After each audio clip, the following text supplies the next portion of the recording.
Boxing in 2018, Anthony Joshua, Tyson Fury and other massive fights that could take place.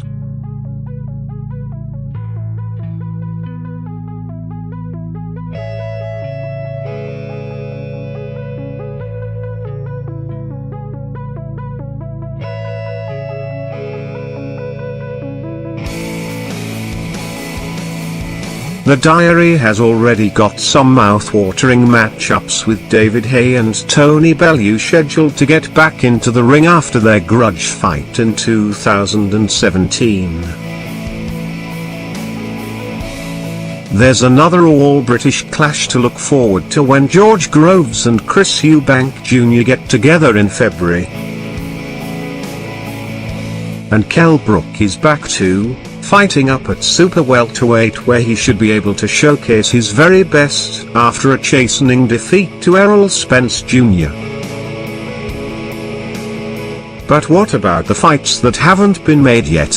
Here's a rundown of the kind of thing we could look forward to in 2018. Anthony Joshua vs Joseph Parker. This looks almost certain to be Joshua's second unification fight, his first coming in a win over Wladimir Klitschko in April to unify the WBA and IBF straps. As he looks to unify the entire division, he does not have the type of choice many heavyweights are afforded. Parker is a difficult opponent. He's strong, comes forward and talks up his chin more than any fighter ever to face Joshua. The WBO strap will be tough to take off him. The end of March or the beginning of April looks like the date, with the Principality Stadium or Twickenham the most likely venues. Canelo vs GGG2. Utterly brilliant. That was the only way I could describe the first fight between Canelo Alvarez and Gennady Golovkin, until of course the decision came.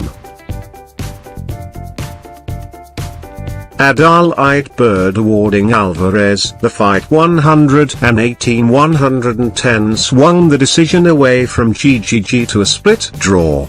The rematch is expected to take place on May 5th, the date of Mexico's Cinco de Mayo.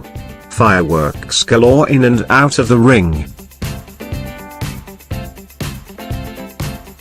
Anthony Joshua vs Manuel Charr. Joshua is aiming to fight 3 times in 2018, but if he takes on Parker in April, that is going to be pretty tough to do.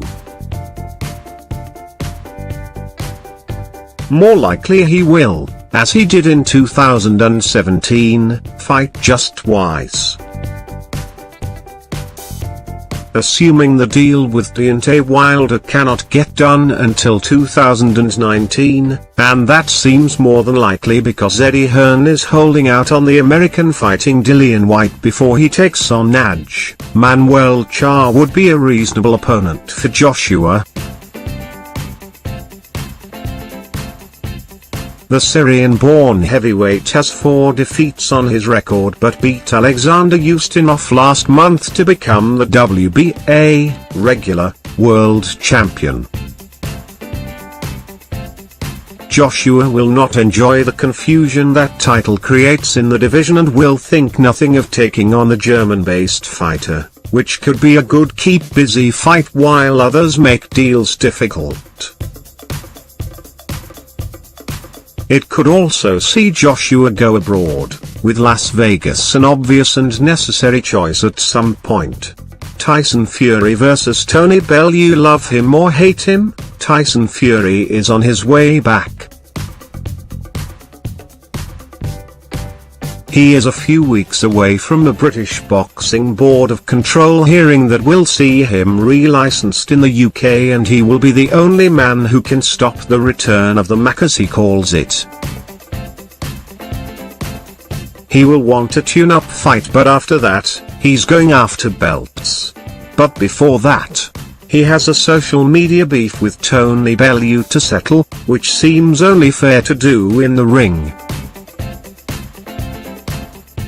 W should come through a physically struggling Hay, and Fury will make him a sizable pay packet, which he will happily retire on.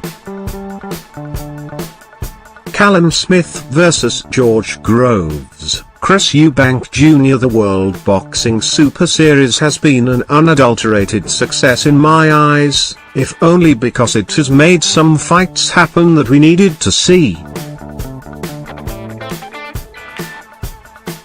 Jamie Cox got his shot at a world title, and now Eubank Jr. is going to get a real test against Groves. The winner will likely get Callum Smith in the summer final, and whoever the opponent is, it will be an all-British matchup that has real quality and the WBA super middleweight title on the line.